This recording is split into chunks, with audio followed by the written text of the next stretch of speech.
సముద్ర తీరంలో శక్తివంతమైన కుమారస్వామి ఆలయం. మరి ఆ ఆలయ విశేషాలేంటో తెలుసుకుందాం.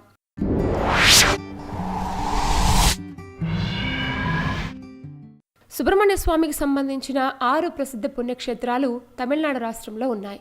స్వామికి సంబంధించిన 6 క్షేత్రాల్లో 5 క్షేత్రాలు పర్వత ప్రాంతాలపై ఉంటే ఒక క్షేత్రం మాత్రం సముద్ర తీరంలో ఉంటుంది.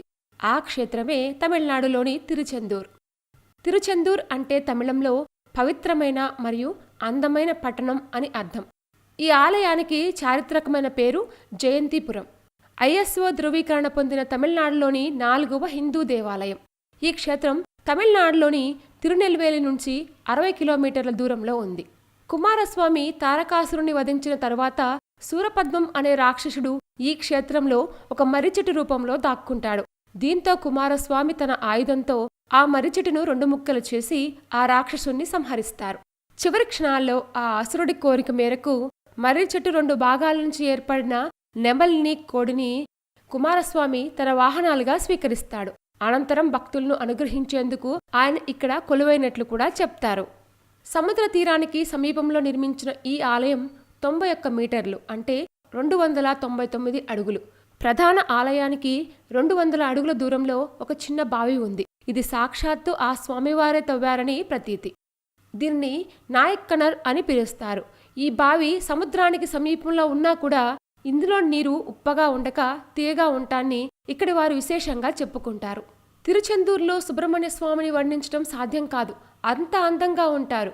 బాలుడి రూపంలో ధ్యాన ముద్రలో సుబ్రహ్మణ్యేశ్వరుడు భక్తులకు దర్శనమిస్తాడు. ఇలాంటి రూపంలో ఉన్న విగ్రహం దేశంలో ఇదొక్కటే కావడం విశేషం.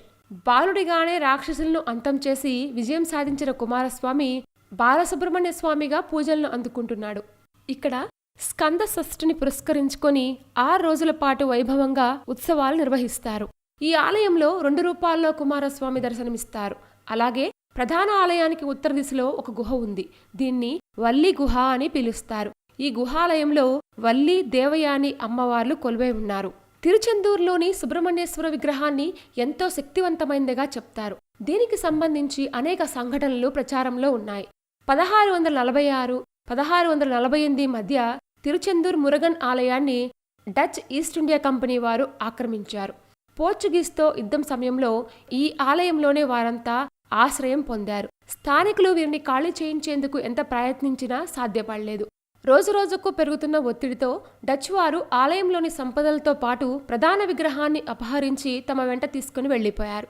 విగ్రహంతో కలిసి సముద్ర మార్గం గుండా వెళ్తున్న సమయంలో పెద్ద తుఫాను ఏర్పడి వారిని భయభ్రాంతులకు గురిచేసింది. ఇదంతా ఆ విగ్రహం వల్లనే అని భావించి వారు ఆ విగ్రహాన్ని సముద్రంలో వదిలివేస్తారు.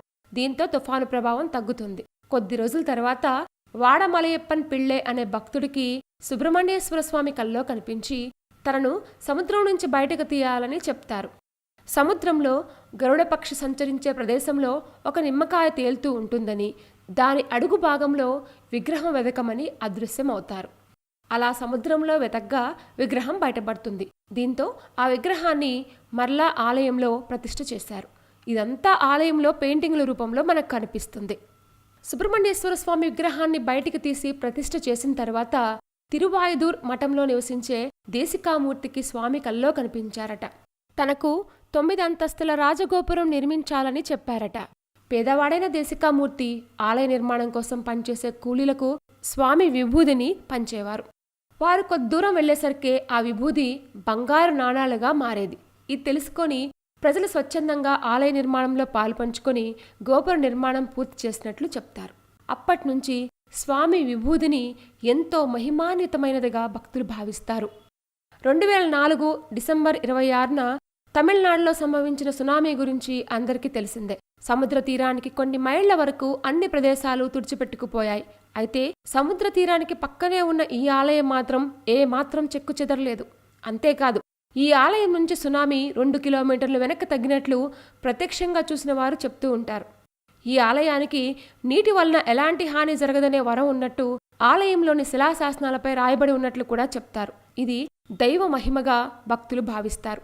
ఇక్కడ స్వామివారికి అభిషేకం చేసిన విభూది తీసుకొచ్చి ఇంట్లో పెట్టుకుంటే ఎటువంటి గ్రహ, శత్రు, భూత, ప్రేత, పిశాచ బాధలు ఉండవు. అంతేకాదు, ఈ విభూతిని స్వీకరించడం వల్ల ఎన్నో దీర్ఘకాలిక చర్మ వ్యాధులు నయమవుతాయి.